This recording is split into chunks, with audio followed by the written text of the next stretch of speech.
आप एमएस हैं Holi family hospital के, तो ओवरऑल सूरत हाल क्या है? कोरोना के कितने मरीज़ आ रहे हैं, कितने सेहतियाब हो गए हैं, क्या सूरत हाल है, थोड़ा इस हवाले से बताएं।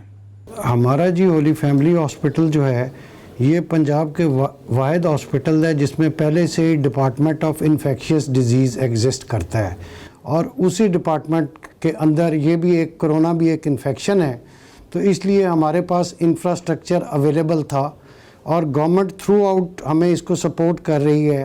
ख़ास तौर पे जो हमारी मिनिस्टर साहब हैं मैडम यास्मीन राशिद, उन्होंने डेंगू के दिनों में भी बहुत विज़िट किए और अब कोरोना के भी उनका विज़िट थे और उसमें हमें वो कंटिन्यूसली गाइडलाइंस भी दे रही हैं और वो क्योंकि उनका अपना ये फील्ड भी यही है तो वो हमें उसके बारे में फर्दर जो भी इंफॉर्मेशन होती है या उसके इम्प्रूवमेंट के लिए जो चीज़ें होती हैं वो हमें गाइड करती रहती हैं और साथ में रिक्वायर्ड फंड्स या वो भी हमें मिल रहे हैं। हमारे पास प्रेजेंटली जी 3 एडमिटेड हैं पेशेंट जिनके टेस्ट गए हुए हैं, दे आर सस्पेक्ट।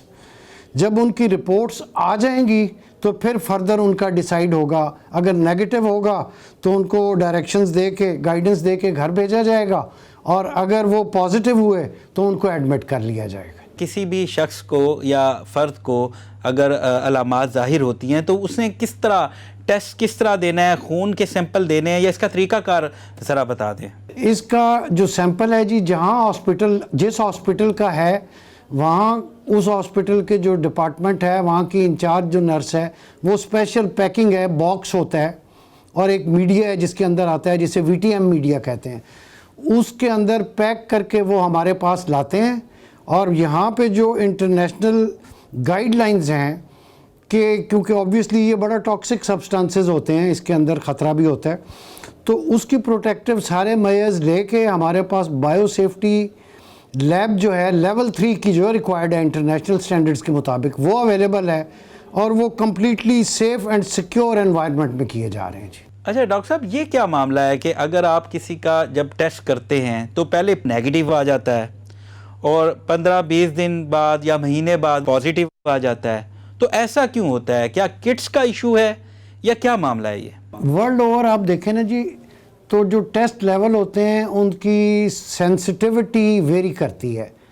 यूजली 80% 85% उस तरह करके होता है और इन हमारी सेटिंग्स में और वर्ल्ड ओवर आप देखें तो फॉल्स नेगेटिव आ रहे हैं, टेस्ट एट टाइम्स रिपोर्ट होते हैं, लेकिन अगर पेशेंट क्लिनिकली क्राइटेरिया फुलफिल कर रहा हो तो हम उसका टेस्ट रिपीट कर देते हैं ताकि अगर कोई एरर आया है तो दोबारा उसको ठीक कर लिया जाए।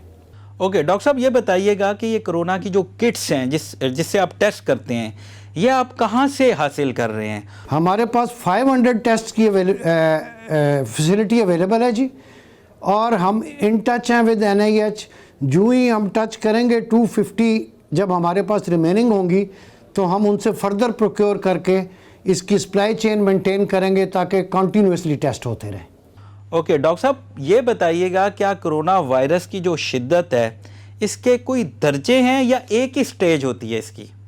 नहीं, आप देखें ना, इसके सिम्टम्स के हवाले से आप देखें, एज सच स्टेजेस बीमारी की कुछ स्टेजेस उस तरह नहीं हैं, लेकिन इसके आप सिम्टम्स के हवाले से देखें कि 80% पेशेंट्स ऐसे आ रहे हैं जो एसिम्प्टोमेटिक हैं, उनके अंदर सिम्टम ही कोई नहीं आ रहा।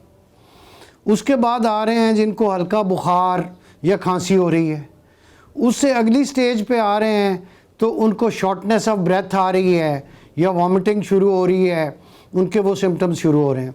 तो उस फिर अल्टीमेटली जो होता है पेशेंट जो है कई बार कोलैप्स हो जाता है एकदम। तो ये इसकी मुख्तलिफ मरहले हैं जिसमें से पेशेंट गुज़रते हैं, लेकिन हर पेशेंट की क्योंकि रेजिस्टेंस और इम्यूनिटी डिफरेंट है इसलिए हर पेशेंट में सिम्टम्स भी डिफरेंट होते हैं। मोस्टली जो है 80% जैसे मैंने अर्ज़ किया कि 80% पेशेंट बड़े ही माइल्ड सिम्टम से या सिम्टम्स ना होने के बराबर पेशेंट सेटल कर जाते हैं, ठीक हो जाते हैं। हार्डली 20% हैं जिनमें आगे फर्दर सीरियस सिम्टम्स आते हैं और उनमें से भी फर्दर जो है मोस्ट जो मेजॉरिटी है पेशेंट्स की वो रिकवर कर रहे हैं। 4 to 5% हैं जो सीरियस जाते हैं जिनको वेंटिलेटर की ज़रूरत पड़ती है।